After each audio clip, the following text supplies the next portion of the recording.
بسم الله الرحمن الرحيم.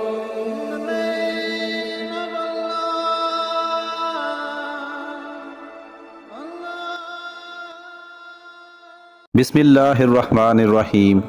شروع اللہ کے نام سے جو بڑا مہربان اور نہایت رحم والا ہے.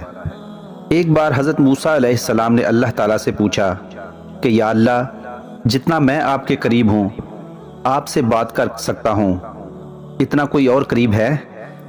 اللہ تعالیٰ نے فرمایا، اے موسیٰ، آخری وقت میں ایک امت محمد صلی اللہ علیہ وآلہ وسلم کی ہوگی، اور اس امت کو ایک مہینہ ایسا ملے گا جس میں وہ خشک ہونٹوں، پیاسی زبان، سوکھی ہوئی آنکھیں، بھوکے پیٹ جب افطار کرنے بیٹھے گی تب میں ان کے بہت قریب ہوں گا. موسیٰ، تمہارے اور میرے درمیان 70 پردوں کا فاصلہ ہے، لیکن افطار کے وقت اس امت اور میرے درمیان ایک پردے کا بھی فاصلہ نہیں ہوگا، اور جو دعا وہ مانگیں گے اسے قبول کرنا میری ذمہ داری ہوگی. سبحان اللہ. اگر میرے بندوں کو معلوم ہوتا کہ رمضان کیا ہے تو سب تمنا کرتے کہ کاش پورا سال رمضان ہی ہو. دوستو، روزہ رکھنے کے کئی جسمانی اور روحانی فائدے ہیں. ان میں کچھ یوں ہیں.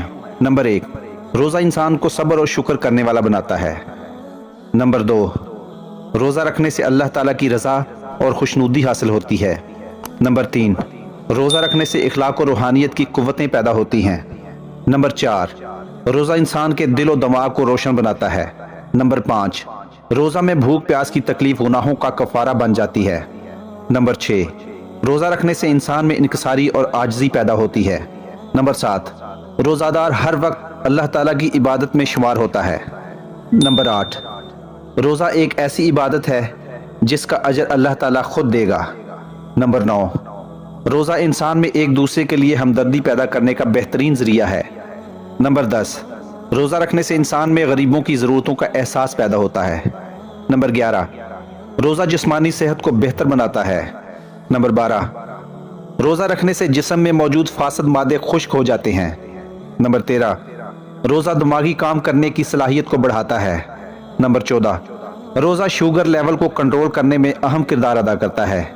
نمبر 15، روزہ رکھنے سے عمر میں برکت ہوتی ہے. دوستو، ویڈیو اچھی لگی ہو تو چینل کو سبسکرائب کریں اور ویڈیو دوستوں کے ساتھ بھی شیئر کریں. اللہ تعالیٰ آپ کا حامی و ناصر ہو.